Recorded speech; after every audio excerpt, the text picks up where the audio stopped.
Se encuentra con nosotros el señor Luis Enrique Aguilar, director de Políticas y Estrategias de CHS Alternativo. Y vamos a hablar con él acerca de la campaña que ellos están desarrollando desde el 1 de mayo. Ustedes saben que el mes de mayo es el mes del trabajo. Es una campaña nacional contra el trabajo forzoso. Buenas tardes, bienvenido a Polémica. No, muchas gracias, Carolina, por recibirme y un gusto estar contigo y con tus televidentes. ¿Qué es el trabajo forzoso, teniendo en cuenta que hay un grupo considerable que no entiende a qué se refieren cuando hablan de esto? En primer lugar, podríamos decir que el trabajo forzoso es una forma de explotación de personas. En segundo lugar, podríamos decir que es una forma de explotación moderna, porque cada vez más y en los últimos años se ha demostrado su nivel de incidencia en el mundo. Y en tercer lugar, si uno busca definir ya el trabajo forzoso en sí mismo, podemos decir que el trabajo forzoso es cuando a una persona se le obliga a realizar una actividad en contra de su voluntad, bajo la amenaza de aplicarle una pena o una sanción, entendiendo pena y sanción como una consecuencia negativa respecto a su, digamos, en cuanto a su trabajo, en cuanto a su vida, su salud, etcétera, ¿no? Decir, nosotros somos un equipo de 24/7, que es lo habitual ahora. No, nosotros somos 24/7 y nosotros estamos todo el tiempo a disposición y primero el trabajo. Y no te lo dicen, si no vienes te despido, pero te empiezan a relegar. ¿Eso es trabajo forzoso? Los equipos 24/7 pueden existir, pero cada uno tiene que respetar, cada equipo tiene que respetar la normativa vigente en materia laboral. Es decir, aquellos que trabajan, por ejemplo, de 8 a 5 de la tarde, que más o menos son las 8 horas, normalmente pueden cumplir con su jornada, y sin mayor inconveniente recibir un pago, una retribución por eso. Los que ya comienzan a partir de las 5 de la tarde y llegan a medianoche, ya comienzan a realizar trabajo nocturno, que debería ser pagado con una compensación adicional por el trabajo nocturno. Lo mismo pasa con la parte del equipo 7, el tercer equipo, que completa las 24 horas. Y por supuesto, si trabajas en feriado, si trabajas el domingo, si trabajas sábado, que son días normalmente de descanso o de que deberían serlo, salvo que tú hayas acordado otro momento para tu descanso semanal, deberías también recibir una compensación al respecto. Eso tiene que estar regulado, está regulado, y tiene que ser respetado, sobre todo por los empleadores. Hace poco en Lima sabemos de una situación donde justamente esa condición de trabajo no se respetó, ¿no? El caso de un trabajador de Metropolitano que, encontrándose en sus funciones, fue obligado por su jefe, no necesariamente por la empresa que administra el Metropolitano, pero fue obligado por su jefe a mantenerse en el puesto hasta que llegara su reemplazo. Pero esa no es esa obligación, obviamente venía que si no lo hacía, si él dejaba el puesto, obviamente lo podrían sancionar y podría ser despedido. Entonces, ahí hubiera sido un trabajo no forzoso el hecho de conciliar. Oye, mira, que no viene esta persona que te tiene que reemplazar, ¿te puedes quedar, por favor? Te traemos tu almuerzo, te pagamos horas extras, hasta que venga, puedes hacerlo, ¿no? Claro. O si no lo asume, pues el jefe, ¿no? Se puede conciliar, se puede aceptar, porque finalmente la característica que podría haber transformado esta situación en trabajo forzoso, y no estoy diciendo que sea una situación de trabajo forzoso, es que ya ha sido aceptado por el trabajador. Claro. Si yo lo acepto, entonces ya es voluntario. Y la característica del trabajo forzoso es que se realiza en contra de la voluntad del trabajador. Esas situaciones, en todo caso, tienen que ser demostrables. Que la persona que acepta voluntariamente realizar una actividad lo hace verdaderamente digamos, con todas sus capacidades y en contextos donde no existe el riesgo de que el empleador aproveche una circunstancia de vulnerabilidad socioeconómica, por ejemplo, ¿no? No, te vas, te voto. Tú Claro. te vas, yo te voto. Y en efecto te despiden porque te fuiste. O no te renuevo el contrato. O no te renuevo, ¿no? O sumas puntos en contra. O Así como es. por ejemplo, a veces la gente llega a... nadie quiere perder un minuto. Si llegas tarde, empiezan los descuentos. Pero si te quedas más tiempo, no te dan un reembolso, ¿no? Sí. O un adicional. Entonces, chispas, llegué tarde, pero igualito quédate. Entonces compensas tu tardanza con el trabajo quedándote más horas. No es así, definitivamente, ¿no? Entonces, no, sobre todo cuando se pasa el máximo de horas permitidos para Claro, trabajar, ¿no? claro. Porque hay que entender también que la jornada laboral, que es donde más estamos hablando, pero en realidad podrían ser sobre otros aspectos, tiene una influencia directa en la salud de las personas. Claro. Entonces, el exceso de cansancio, como en el caso del trabajador del metropolitano, puede someterse en algunas circunstancias a un exceso de riesgo en tu salud, ¿no? Y tener un impacto negativo en tu salud. En el caso, por ejemplo, de este trabajador, él alucía que se sentía mal, que necesitaba ir a un doctor, necesitaba ir a un médico. peor, con una cita a cuestas. Y a pesar de eso, le pidieron que se mantuviera, bueno, el jefe le pidió que se mantuviera, etcétera, etcétera. Ahora, hay que tener cuidado con algo, ¿no? Hay circunstancias que están en contra de las normas laborales y circunstancias donde las condiciones laborales no se respetan. Eso no es trabajo forzoso. Ya. El trabajo forzoso está más referido a cuando un conjunto de elementos permiten decir que hay una obligación, que alguien está sometido a la obligación de cumplir Una coacción. actividad. Claro. Estás coaccionado. Y para eso, en el mundo del derecho y en el mundo laboral, se ha tratado de encontrar algunos elementos comunes que se presentan en el mundo para poder ir perfilando cuando una situación donde hay condiciones laborales inadecuadas se puede transformar en un caso de trabajo forzoso. Esos elementos son conocidos como indicadores de trabajo forzoso, pero no son otra cosa que criterios, indicios que pueden ser usados, por ejemplo, por los operadores de justicia para definir si un caso es o no de trabajo forzoso. ¿En qué grupo de edades se da mayormente el trabajo forzoso? ¿Y esto implica más sometimiento para mujeres o para hombres? Miren, lamentablemente, y por eso hicimos las mediciones que usted mencionaba con el Instituto de Estudios Peruanos, lamentablemente no hay información del Estado todavía suficiente como para poder intentar hacer un perfil de la víctima en el Perú. Tomemos en cuenta que recién en la Fiscalía, que es la única que ha hecho o ha cumplido con su labor de tratar de tener estadísticas más o menos recurrentes de materia, solamente ha podido identificar o procesar 28 denuncias que ha recibido. Desde el año 2017 que está vigente el tipo penal de trabajo forzoso, es decir, el trabajo forzoso en este momento es un delito. Imagínense, lo que pasa es que la gente no lo conoce, claro, o es que lo hemos normalizado ya. También, por ejemplo, el trabajo forzoso que se da en el marco del trabajo doméstico.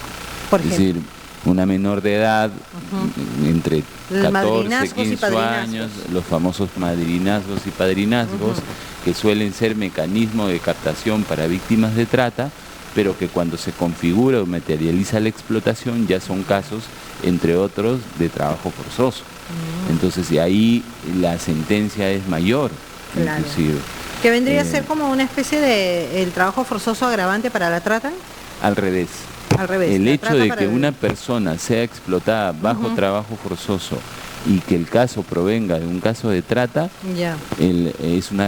agrava la pena y la sanción específica de la persona, inclusive las horas multa que también se tienen que imponer, ¿no?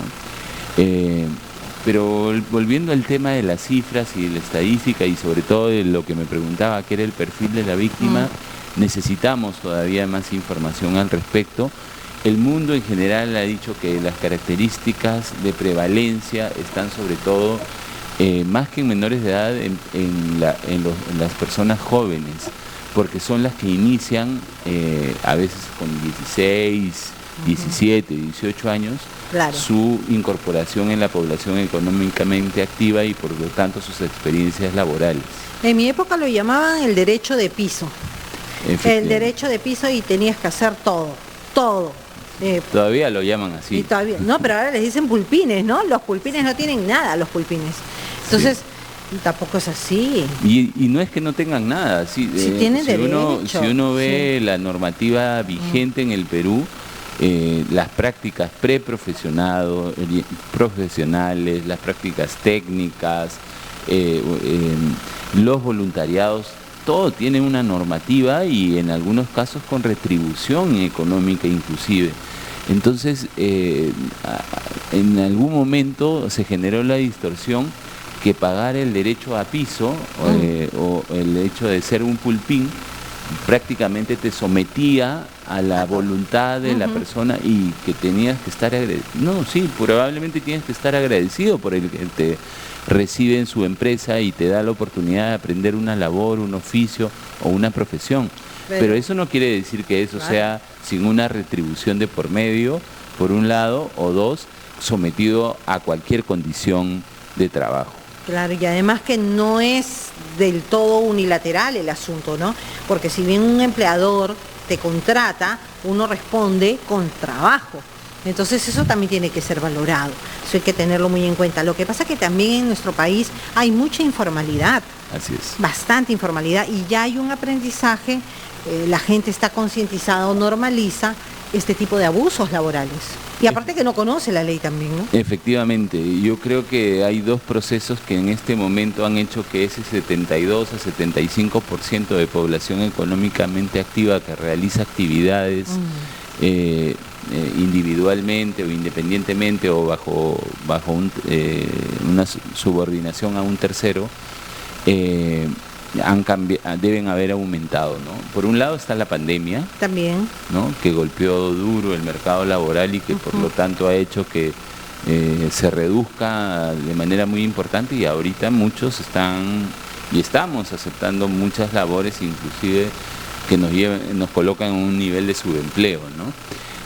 Pero por otro lado también está el hecho de que tenemos una fuerte migración venezolana también, que están sufriendo de manera muy fuerte las condiciones laborales que se dan en esa informalidad, ¿no?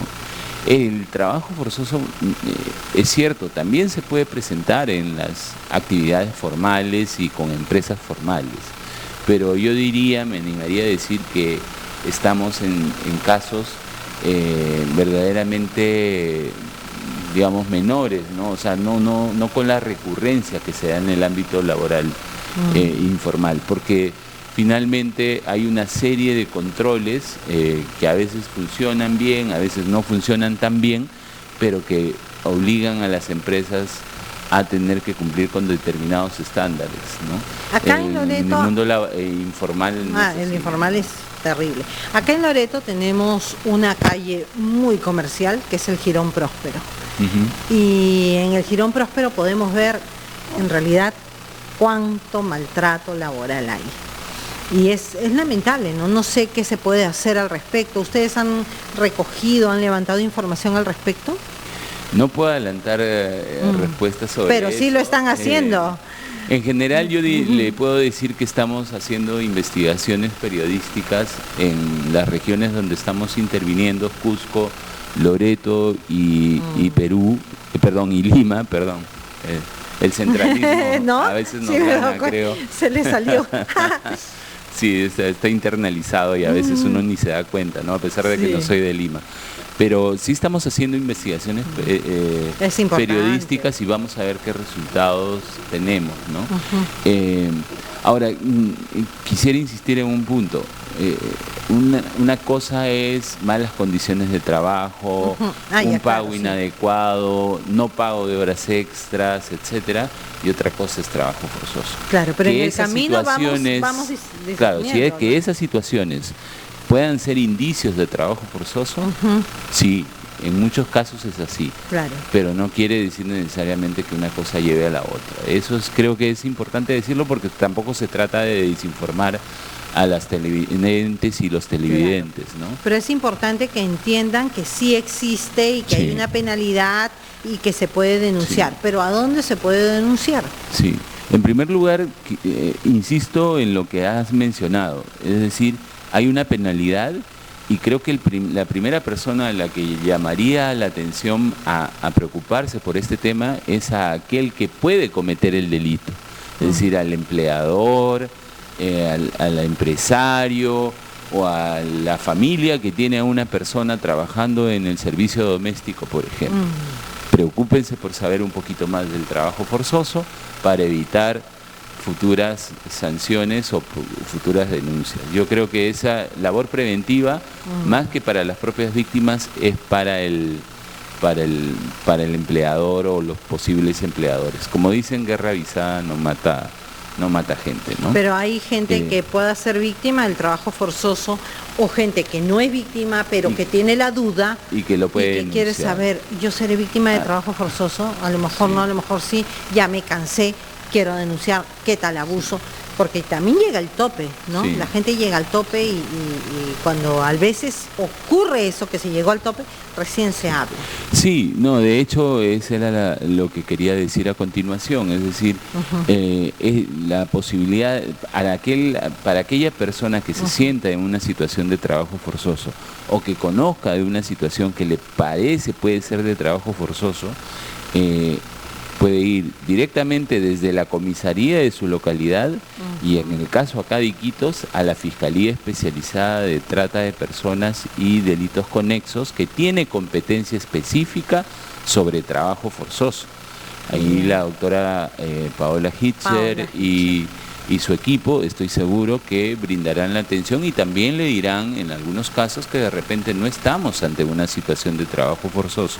Claro, pueden orientar. Y probablemente los derivarán a otras autoridades que también tienen competencia en materia de trabajo forzoso, solo que de otra naturaleza. Por ejemplo, SUNAFIL o la Dirección Regional de Trabajo, dado que todavía existe acá esta dirección y creo que mantiene competencia respecto a algunas formas de trabajo, ¿no? Entonces hay múltiples autoridades. Por supuesto, si quiere ser una denuncia anónima y más directa, está la línea 1818, que es una línea nacional, donde se pueden hacer también las denuncias de trabajo forzoso, así como la de trata de personas y otras más, ¿no? Que sería largo comentar. La propia línea 100, ¿no?, del Ministerio de la Mujer, en general. Los pueden derivar en todo caso, ¿no? Por lo menos te orientan, ¿no? Así es. Yo creo que una de las cosas que hemos avanzado mucho en el Perú, de manera todavía perfectible seguramente, pero es en este tema, ¿no? Si no me compete, no me compete, pero te puedo decir dónde puedes ir. Claro. Y eso debería ser la respuesta mínima que un servicio del Estado debería poder darle a un ciudadano o ciudadana. Claro, porque la gente dice, ay, tengo que ir al Ministerio Público, no, qué miedo. O sea, ¿por qué? Porque ahí van los delincuentes. No van ahí los delincuentes, no te van a juzgar, no te van a agarrar a azotes, no. Pero es una institución que te tiene que dar información. O también Defensoría del Pueblo, ¿no es cierto? Por supuesto. Ahí tengo dudas, no sé si esto me está pasando, está bien, está mal, oriénteme. Nada se pierde con preguntar, es gratis además, ¿no? Entonces, toda la atención en todos estos lugares es gratuito, la información que se da. A propósito de eso, nosotros acabamos de cerrar unas conversaciones con la Defensoría del Pueblo para fortalecer sus esfuerzos frente al trabajo forzoso. Entonces, entre otras cosas, hemos planificado realizar un encuentro nacional de comisionados y de personal de la Defensoría, justamente para que luego, cuando vengan los ciudadanos a la Defensoría y busquen ese tipo de información, la puedan dar de manera apropiada. Claro. Ya lo pueden hacer porque muchos de ellos tienen mucha capacidad y conocimiento, pero esperamos que con el proceso que estamos llevando a cabo con la Defensoría eso pueda ser más. Claro, que deje de ser apropiada para convertirse en especializada tal vez. Efectivamente, ¿no? Sí, por lo menos que tengan más especialización en el tema. Claro, ¿no? Y eso es importante porque al final es la persona que va como usuario, sale beneficiada. La idea es que todos podamos, y sería el ideal, ¿no? Sería lo ideal tener todas las mejores condiciones laborales. Lamentablemente no es así, pero en ese proceso que nuestro país pueda recuperarse, hemos pasado 2 años de pandemia, en ese proceso también tenemos que ir aprendiendo. Hay muchos jóvenes, siendo la población más golpeada, hay muchos jóvenes que han perdido a sus papás en la pandemia, muchos chicos que se han quedado huérfanos, ¿no? Y 16, 17, 21, sí, son los pulpines, los que les llaman así también. Y ellos empiezan a salir a laborar y por la situación económica, porque están dejando de ser adolescentes para convertirse en adultos y cargar a sus familias al hombro, también se aprovechan. Entonces tienen que estar informados, ya tienen que estar muy informados acerca del trabajo forzoso y en el caso de identificarlo, porque se pueden confundir, pedir orientación para que los puedan apoyar. Ustedes van a desarrollar finalmente alguna, no sé, sensibilización con instituciones acá. Sí, bueno, más allá de la campaña nacional que estamos realizando en un esfuerzo conjunto con, si me permite la referencia, con radioprogramas de Perú, específicamente con el grupo, no solamente con la radio, sino con el grupo RPP, más allá de eso, y es una campaña, por cierto, que dura hasta el 12 de junio, que es el Día Internacional de Lucha contra el Trabajo Infantil. Estamos en un esfuerzo también por realizar acciones más de corte comunitario, es decir, de acercamiento más a la comunidad. Eso nos va a llevar, por supuesto, a participar en cuanto espacio público se pueda generar en la región. Estaremos ahí con nuestro stand, dando información, compartiendo lo que hemos podido producir y en ese sentido pueden contar con nosotros también. Pero adicionalmente a eso queremos iniciar algún tipo de penetración también en comunidades nativas y en poblaciones que no sean Iquitos o sus aledaños, ¿no? Parte de eso, por ejemplo, lo esperamos lograr luego de haber tenido un acuerdo con el MIDIS, y ya lo tenemos. Hay un programa de capacitación con el MIDIS en el marco de su programa País, que incluye, entre otras, los PIAs, ¿no? Estas embarcaciones que van por todas las rutas. Nos conectan a los PIAs. Tenemos un acuerdo para que sirvan, como ya lo hemos hecho, pero en acuerdo con la Marina, para llevar información sobre trata de personas, trabajo forzoso, explotación sexual de niños y niñas. Todo, si se van con Devida, por Cayarú, por Cuchillococha, por allá, donde se cierran las escuelas para que los niños vayan a sembrar y cosechar cocales. Y donde hay trata y donde hay de todo. Así que se haría un gran favor a la humanidad erradicando todos esos focos de abuso, que es terrible. Muchísimas gracias por estar en el programa. Muchas gracias, Carolina, a ti. Muchas gracias.